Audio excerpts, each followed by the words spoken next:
Buenos días, buenas tardes, buenas noches, bienvenidos a su noticiero EduAIPI. Cordial saludo, querida audiencia desde allá desde sus casas, espero que se encuentren bien. El día de hoy estaremos hablando y estaremos acompañados por un grupo de personas, en especial mujeres, que desarrollan una gran labor y que nos hablarán sobre ello. También nos informarán sobre los parámetros y lineamientos legales para construir y crear una institución educativa a nivel infantil. Dicho esta información, que suena bastante interesante y para que ustedes desde allá desde sus casas estén informados sobre la educación de sus niños, vamos a irnos al ICBF con la funcionaria de la localidad Kennedy. Adelante, Tatiana Martínez. ¿Qué aspectos legales se debe tener en cuenta para el funcionamiento de un jardín infantil? Buenas noches, claro que sí. Para obtener nuestra licencia de funcionamiento de un jardín infantil debemos tener debemos tener en cuenta los siguientes aspectos. Certificado de uso de suelo, permiso de ocupación, concepto de sanidad, hoja de vida del rector, con 2 años de experiencia y ser licenciado en cualquier área, sea matemáticas, inglés, biología, etc. Licencia de construcción, contrato de arrendamiento, certificado de Cámara y Comercio, representación legal, un representante legal, tener un PEI y tener la evaluación del funcionamiento, si es definitiva, condicional o provisional. ¿Qué aspectos debe componer un proyecto educativo institucional? Claro que sí, buenas noches. Los aspectos que se deben tener en cuenta para nuestro PEI, nuestro proyecto educativo institucional, son los siguientes. Estos, según la ley 115 del 1994, artículo 73. Primero, identidad. Identidad es el nombre, el lugar, el estudio del lugar donde vayamos a colocar nuestro jardín infantil, misión, visión, filosofía. Luego sigue el diagnóstico, es una pregunta-problema de que está, que podemos ayudarle a la comunidad. Luego sigue propuesta pedagógica. Propuesta pedagógica es como nuestro modelo a seguir de cualquiera de los pedagogos, de los pioneros en la educación infantil. Luego, propuesta administrativa. La propuesta administrativa es todo lo financiero, todo nuestro presupuesto que tenemos, cuáles van a ser las directivas de la institución. Luego sigue la propuesta de gestión de la comunidad. Y esta nos indica cómo va a ser el proceso de los estudios, cómo se va a cobrar ciertos aspectos, qué cursos vamos a dictar, etcétera, en pro de la comunidad. Luego sigue formularios de autoevaluación. Estos nos ayudan a estarnos autoevaluando en nuestro proyecto, qué estamos haciendo mal, en qué podemos mejorar. Esto nos ayuda para entregar un excelente proyecto PEI. ¿Por qué es importante un modelo pedagógico en una institución educativa? Según la ley 115 de 1994, ¿por qué es importante la pedagogía? La propuesta pedagógica es importante porque esta le da solidez y le da sustento a la propuesta formativa, desarrollando los principios, valores, intenciones que tenemos a nuestra enseñanza con los pequeños. Un modelo pedagógico es escoger uno de los pioneros de los pioneros de la educación infantil, como lo fue María Montessori, Jean Piaget, John Dewey, en fin, un sinfín de pedagogos que nos dejaron sus modelos y nosotros podemos seguir con ellos para nuestra enseñanza en nuestro jardín. Muchas gracias por esa información, una información muy valiosa. Espero que ustedes desde allá, desde sus casitas, audiencia, familia, padres, la hayan comprendido y hayan podido estar un poco más informados sobre el tema. Muchas gracias, Tatiana Martínez, funcionaria del ICBF. Ahora nos vamos al lugar de Ciudad Bolívar, la localidad de Ciudad Bolívar, con la asesora de la Secretaría de Integración Social, Jessica Muñoz. ¿Cuáles son algunas de las funciones del Consejo Académico? Muchas gracias por tu invitación a esta entrevista y claro que sí, algunas de las funciones del Consejo Académico habladas en el decreto 1860 en el artículo 24 son organizar el plan de estudios y orientar su ejecución, recibir y decidir sobre los reclamos de los alumnos sobre la evaluación educativa y participar en la evaluación institucional anual. ¿Por quiénes está compuesto el Consejo Directivo? Claro que sí, el Consejo Directivo está hablado en el decreto también 1860, en el artículo 21, está conformado por el rector, 2 representantes de personal docente, 2 representantes de padres y familia que son elegidos en la Junta Directiva de Asociación de Padres, un representante de los estudiantes elegido en el Consejo de Estudiantes, un representante de los exalumnos elegido en el Consejo Directivo y un representante de los sectores productivos organizados en el ámbito local. ¿Qué actitudes puede desarrollar la Asociación de Padres de Familia?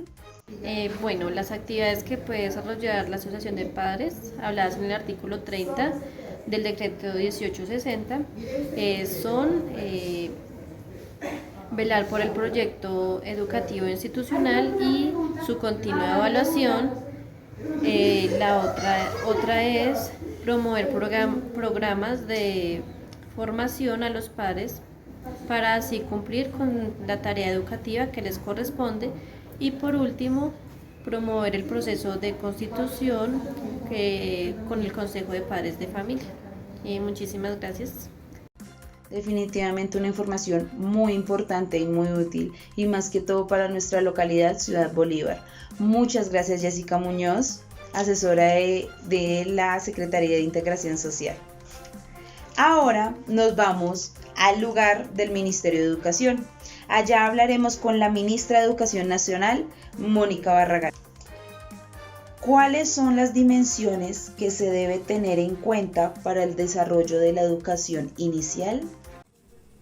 Sí, muy buenas tardes, claro.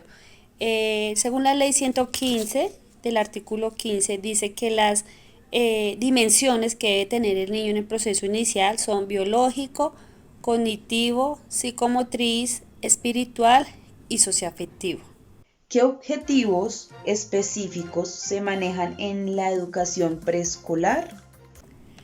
Claro, pues el otro artículo de la misma ley 115, el artículo 16, nos dice que debe tener un conocimiento sobre sí mismo, de su cuerpo, de su identidad, tener autonomía y facilitar también la motricidad gruesa, motricidad fina, cosas así que lo permitan al niño motivar en la preescritura y en el área de matemáticas.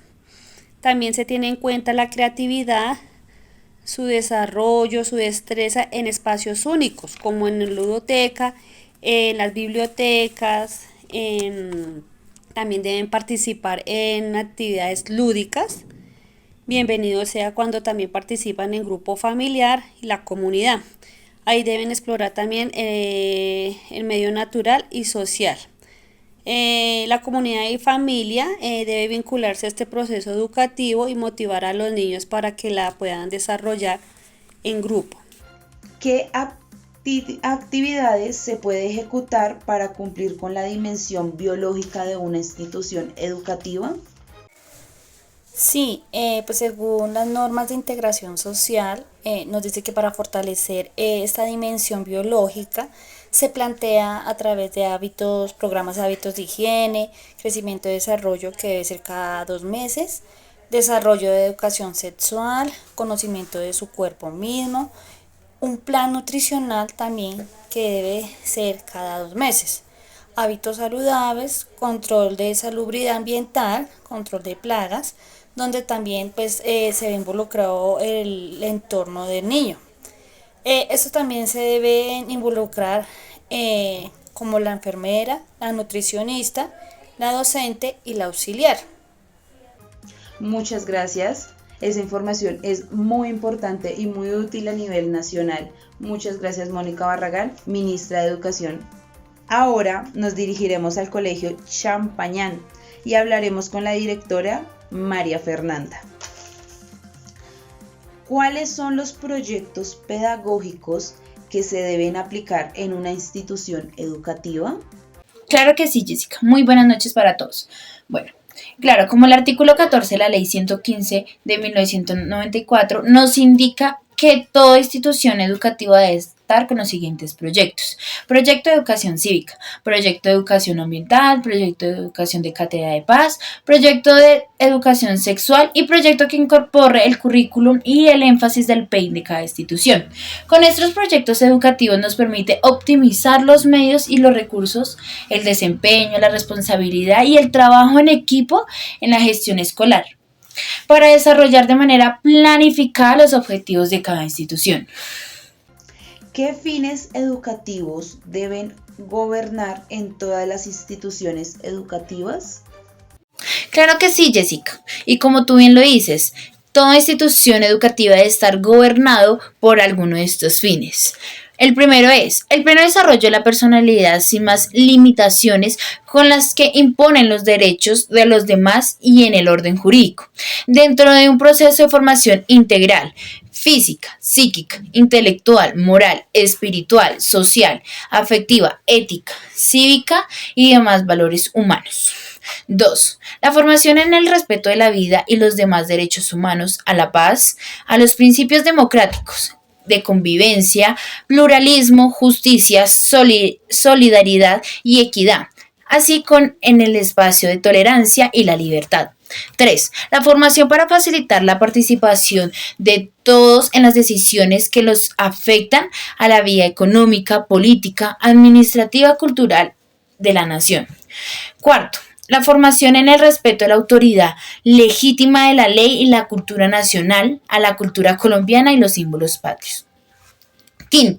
La adquisición y generalización de los conocimientos científicos, técnicos, más avanzados, humanizados, históricos, sociales, geográficos y estéticos mediante la apropiación de ambientes intelectuales adecuados para desarrollar el saber. Bueno, estos son solo algunos de los fines educativos que se deben de gobernar en todas las instituciones. ¿Por qué fue creada la Ley 1620 del 2013?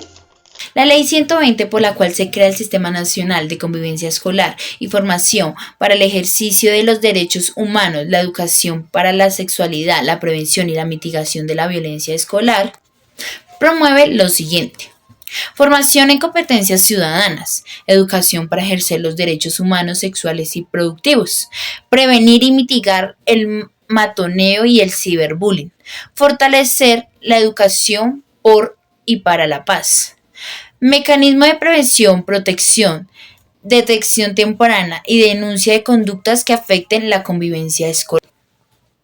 Pero bueno, ¿quiénes conforman este comité de convivencia escolar en la institución educativa? Lo forman el rector, el personero estudiantil, docente orientador, coordinador representante de los profesores, presidente del Consejo de Padres de Familia y presidente del Consejo Estudiantil. Muchas gracias. Ese era el Colegio Champañán y muchas gracias a su directora María Fernanda por permitirnos la entrevista. Ahora nos vamos al INCAP y hablaremos con la exalumna con mención de honor del programa IP, Yuseli Castillo. ¿Cuáles son las principales funciones que le corresponde al director de una institución educativa? Buenas noches, claro que sí, señorita periodista. Hoy les voy a hablar sobre el decreto 1820. Bueno, les voy a hablar primero sobre las funciones del rector.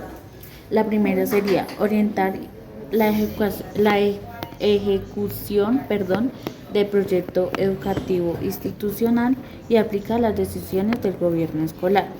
La segunda es velar por el cumplimiento de las funciones de los docentes y el oportuno aprovechamiento de los recursos para el efecto. La tercera es establecer canales de comunicación entre los diferentes estamentos de las instituciones educativas.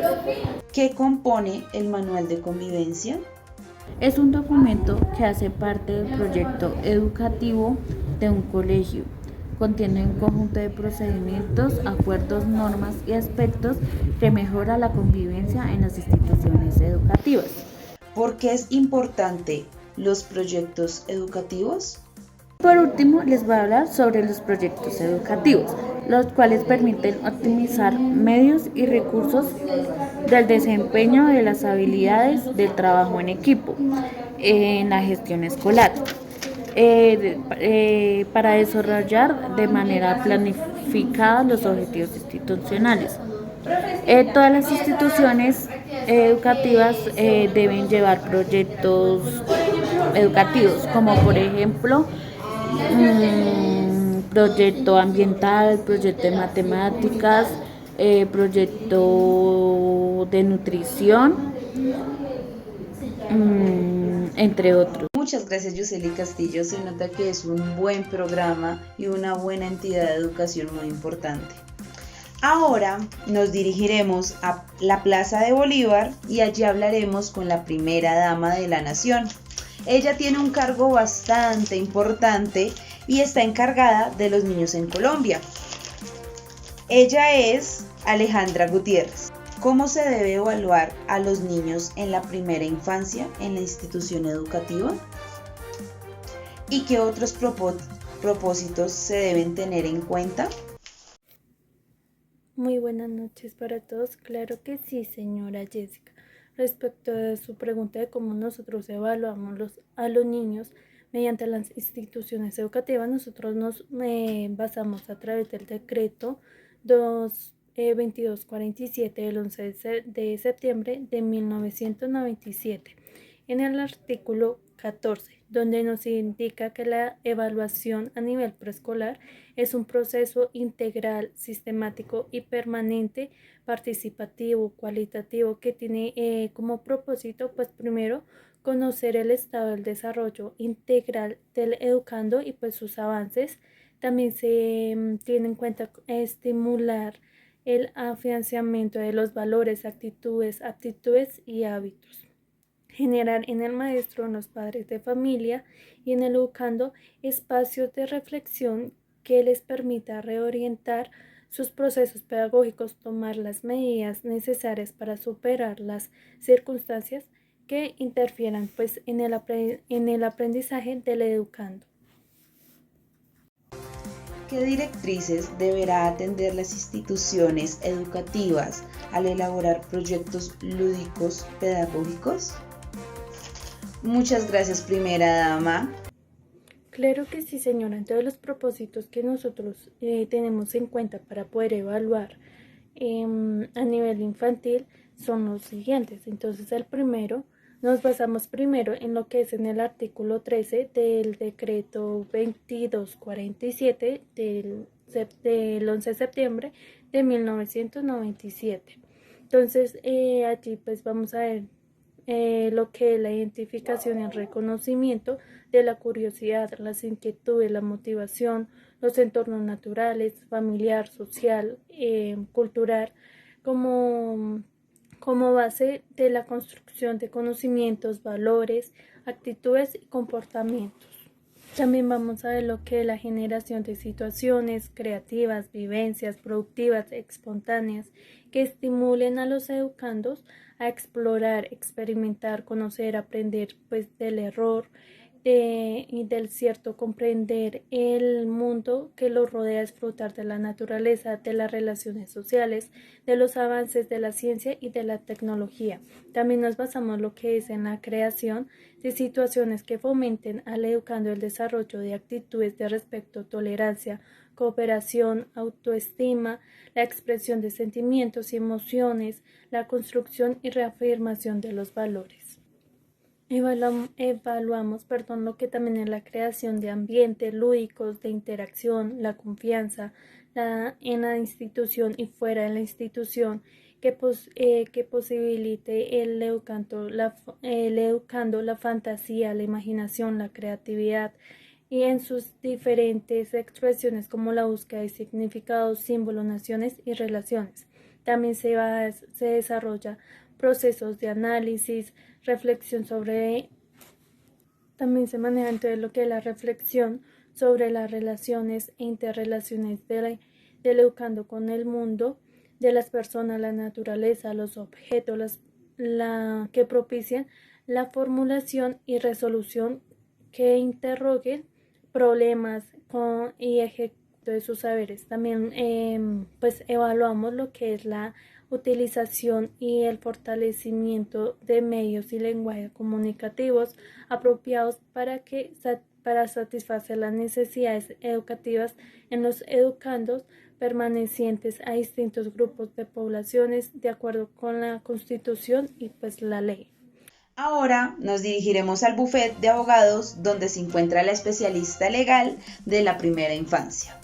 Ella es Eva Lerma. ¿Cuáles son las normas de prevención que debe cumplir una institución educativa? Hoy les hablaremos de las diferentes normas de prevención en las cuales deben cumplir las instituciones educativas. Según la ley 1001 del artículo 31, 32 y 33 del año 2006. Una de ellas son que todas las instalaciones de los establecimientos educativos al iniciar deben contar con un recubrimiento que faciliten periódicamente su adecuado aseo y mantenimiento. Otra de ellas son que en todas las zonas de acceso que tengan los niños y niñas, las tomas eléctricas deben estar a una altura de 1.50 metros de altura y también debidamente protegidas deben estar. Que los jardines deban contar con un adecuado sistema de manejo de residuos. Otra de ellas son evitar por cualquier motivo los filos en pisos, paredes.